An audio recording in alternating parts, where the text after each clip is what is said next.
How to finish the 80 mark accountancy paper in just 2.5 hours. Welcome to my channel. I'm CA Harish. You are watching Siddhyati CBSE lectures. In this video, I will be giving you an exact step-by-step process on how you can finish the 80 mark class 12 CBSE accountancy paper in just 2.5 hours. To show you the video synopsis, I will walk you through this. We are going to talk about very important points. First is mindset shift, what belief shift that we have to have, and then I will be giving you a detailed question wise time distribution, and then we will talk about some tactical inputs on how do we understand time relativity, order of attempting questions, and how to practice for speed, and finally the most important part of this video, which is sunk cost fallacy. I do urge you to watch the video till the end because the last part, sunk cost fallacy, is something that you do not want to be missing. So let's get on with the video. The first thing is mindset shift and belief shift. You must have seen the time allotted for class 12 board exams per paper is 3 hours for 80 marks. So you must be naturally having the mindset that I can use the entire 3 hours, entire allotted 3 hours, and I will write a bit slowly, isn't it? The last 5 years I have been sending students for the exams, and particularly the last 3 years, year ending 23, 24 and 25, students have written 80 mark papers. Even the average student completed the paper in just 2.5 hours. They did not even need 3 hours. I will give you the reason why it is absolutely possible. Because in your school exams, naturally they will set a tougher question paper. If you rate it on a scale of 1 to 10, the difficulty level generally they set for each and every question could be, let's say, 8.5, 9, 9.5, 10 out of 10. Extremely difficult questions like multiple categories of in share accounting, like that. But in board exam, you will expect relatively easier level of questions. I'm not saying that it will be absolutely easy, but comparatively easy. If your school exam paper is like 9.5 out of 10, you can expect something like 6.5 or 7 out of 10 in that difficulty level range. Therefore, you would be fairly be able to finish the paper at much faster pace than you normally estimate to be. So that's the first thing I want you to have, mindset shift and belief shift. So you have to believe inherently that this notion of finishing the 80 marks in 2.5 hours should be possible. Now that we have uncovered the belief aspects, let us really get into evidence-based things. Let us really get into tactical things. What is the question-wise time distribution? Now you can see you have 6 mark questions, 4 mark question and 1 mark and 3 mark questions in your accountancy paper.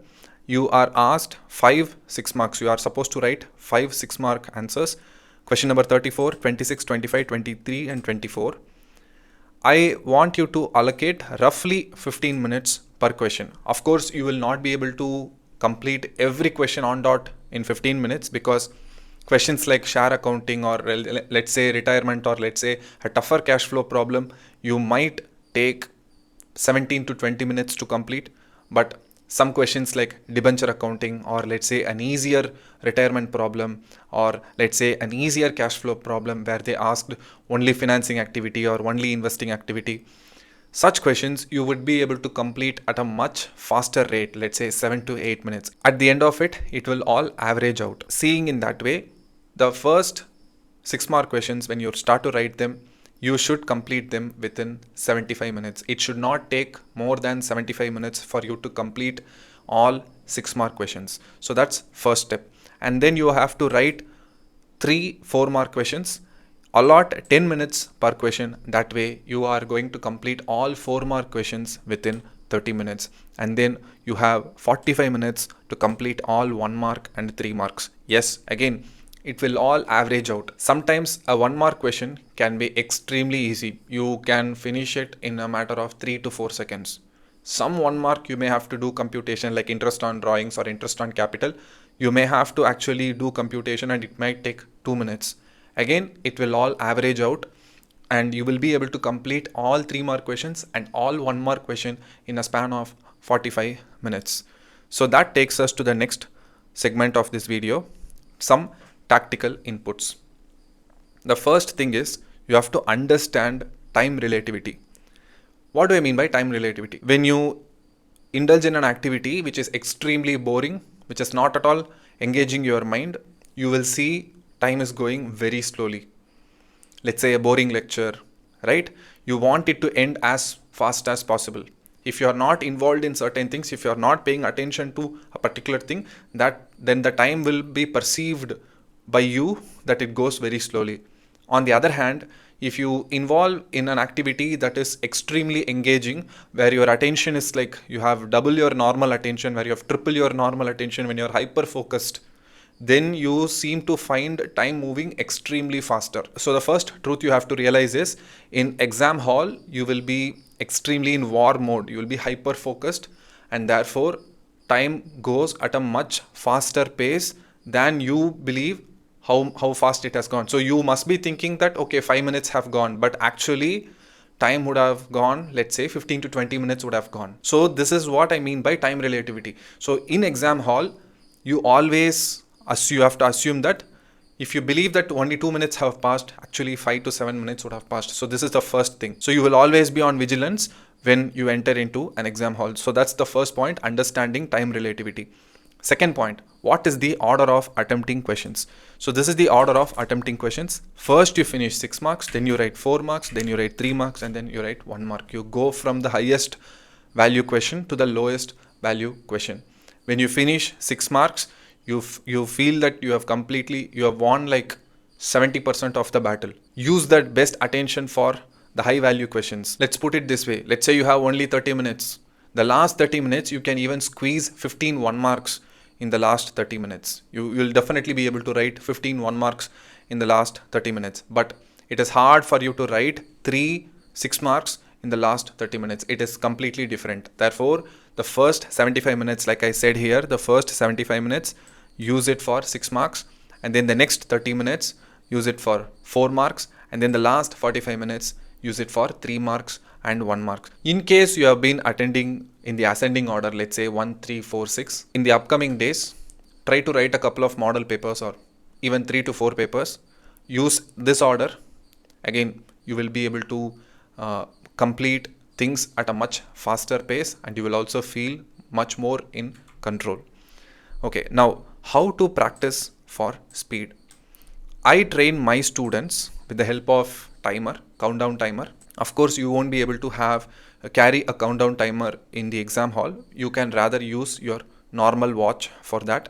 But here what I'll do is that you can see I have some preset countdown timers set in my laptop. So when I say I'm giving a 4 mark question as a test for the student, I'll just open the timer like this, and it will start to run, and students will always have this as a pressure factor. So they have to complete that 4 mark question before the time runs out. It's a healthy amount of pressure. Let's say you have laptop in your house, you open the timer app and you set times like this: 10 minutes, 12 minutes, 15 minutes. You set it till maximum 17 minutes.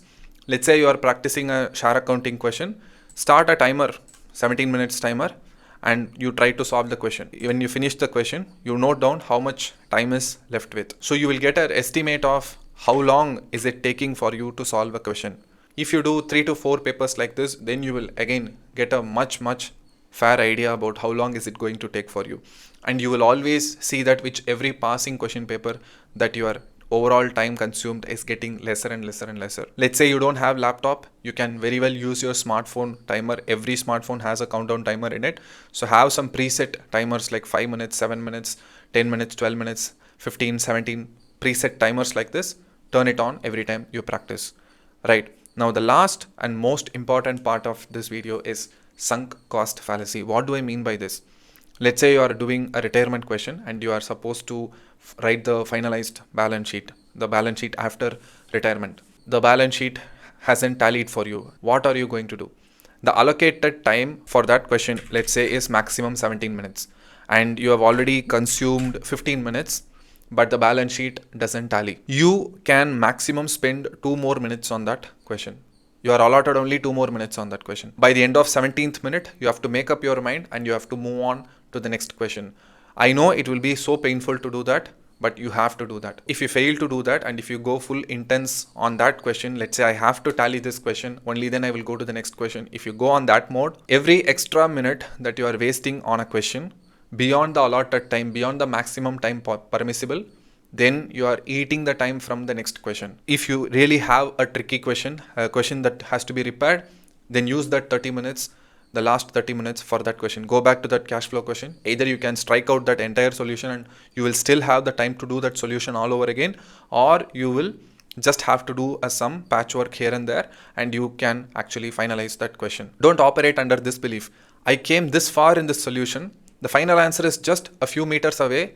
Let me just walk it out. You won't be able to walk it out in the next 1 or 2 minutes. It will drag you. It will drag your time.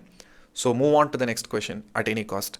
And one more important point that comes to my mind is, while practicing for speed and in your home over the next 20 days, when you are writing the solution by hand, do not try to write it as if you are writing a home test or a home practice. Do not have that two mindset. Imagine that you are actually writing in the main exam.